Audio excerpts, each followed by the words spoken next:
y lugar a donde él había de ir. Y les decía: la mies a la verdad es mucha, mas los obreros pocos.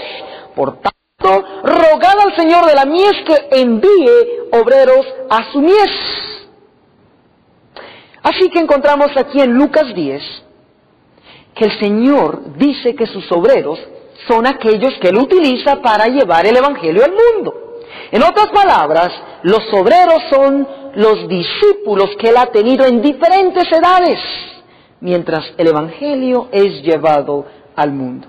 Así que si nosotros hoy somos llamados a ser discípulos de Cristo, entonces somos obreros también, obreros que Él utiliza o desea utilizar para continuar con la obra del Evangelio en este mundo. La pregunta ahora es: ¿qué representa la viña? La viña es el campo donde ellos trabajan, donde ellos realizan la labor. En el libro de Mateo capítulo 13, versos 38 nos dice lo siguiente: el campo, o sea la viña, el campo es el mundo. Las buenas simientes son los hijos del reino, las cizañas son los hijos del mal. Encontramos entonces que el campo es la viña, es el lugar donde se trabaja como obreros, y dice la palabra que representa el mundo. La pregunta ahora es: ¿qué representa la plaza donde ellos son contratados? Si notamos en el capítulo 20 de Mateo, versículo 3 dice: y saliendo cerca de la hora de las 3 vio a otros que estaban en la plaza ociosos. ¿Qué representa la plaza, queridos hermanos? Exactamente eso. La plaza representa el lugar donde Dios nos prepara como sus obreros para poder salir al campo, a la viña, al mundo, a trabajar. Sí, mis hermanos, la plaza representa a la iglesia.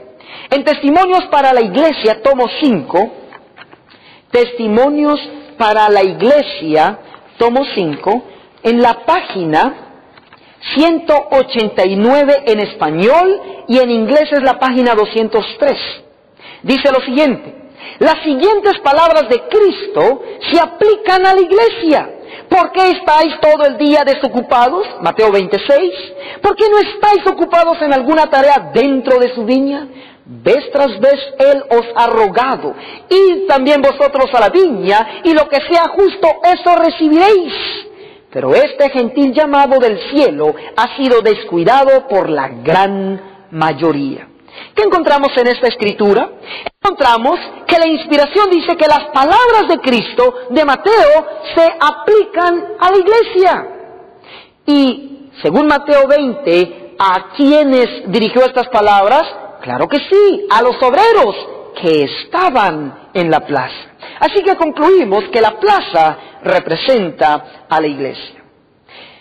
Bien, después de ver que el Padre es Dios, los obreros sus discípulos, la viña el mundo, la plaza su iglesia, donde nos prepara o contrata, la pregunta ahora es: ¿de cuántas horas se compone este día parabólico?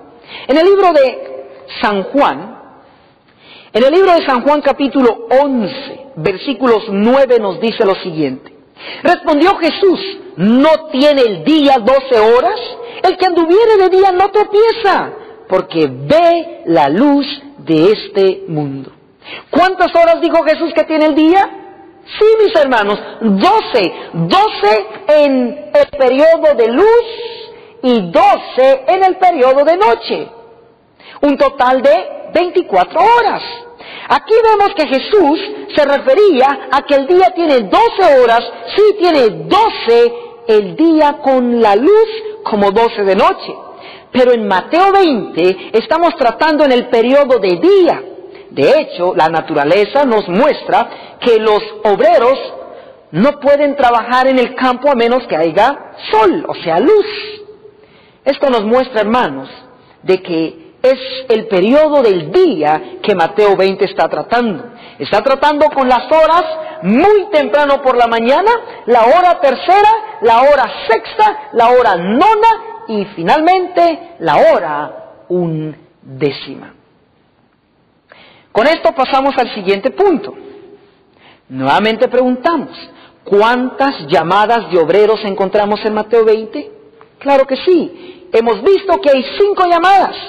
La gran pregunta es, queridos hermanos, si los obreros representan a los discípulos, a los siervos que Él utiliza para llevar el Evangelio al mundo. La pregunta es, en estas 5 llamadas, ¿dónde nos encontramos como el pueblo de Dios? ¿Dónde nos encontramos como adventistas del séptimo día? ¿Sabe usted? ¿Sabré yo en cuáles de estas llamadas nos encontramos?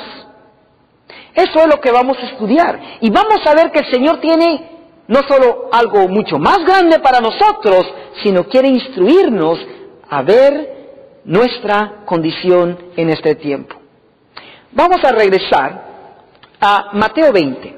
Vamos a leer el versículo 1 y 2 para identificar al primer grupo. Dice: porque el reino de los cielos es semejante a un padre de familia que salió por la mañana a buscar obreros, ajustar obreros para su viña. Y habiendo concertado, habiendo hecho un pacto con los obreros en un denario al día, los envió a su viña. Notemos que con los primeros obreros, Cristo hace un pacto, hace un contrato de darles un denario por el trabajo. Sin embargo, a los obreros que siguió escogiendo, el verso 3 y 4 dice: saliendo cerca a la hora de las 3, vio a otros que estaban en la plaza ociosos y les dijo: id también vosotros a mi viña y os daré lo que fuere justo. Y ellos fueron.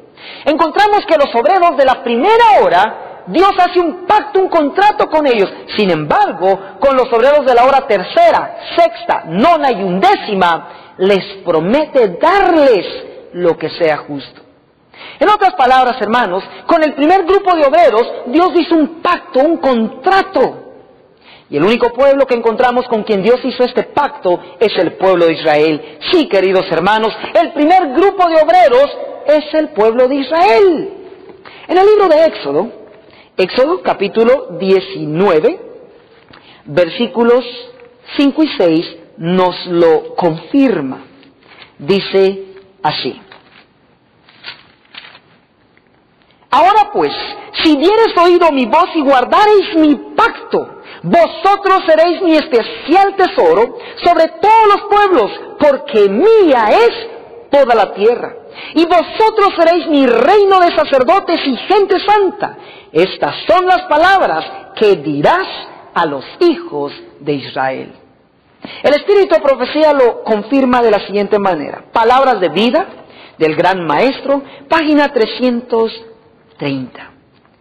Página 330 dice así: no hay nada más ofensivo para Dios que este espíritu estrecho y egoísta. Él no puede trabajar con nadie que manifieste esos atributos. Los que los albergan son insensibles a la influencia de su espíritu. Los judíos, el pueblo de Israel, habían sido llamados primero a la viña del Señor. Y por causa de eso eran orgullosos y justos en su propia opinión. ¿Qué encontramos aquí? Exactamente lo que dijimos, que el pueblo de Israel, los judíos, fueron los primeros que el Señor llamó para trabajar en su viña. A manera de grupo, a manera de pueblo, el pueblo de Israel vino a ser el primer grupo que nos habla Mateo 20. Pasamos al segundo grupo. El segundo grupo es contratado, Mateo 20, versos 3 y 4, a la hora tercera. Así que veamos ahora quién es este segundo grupo, yendo a Mateo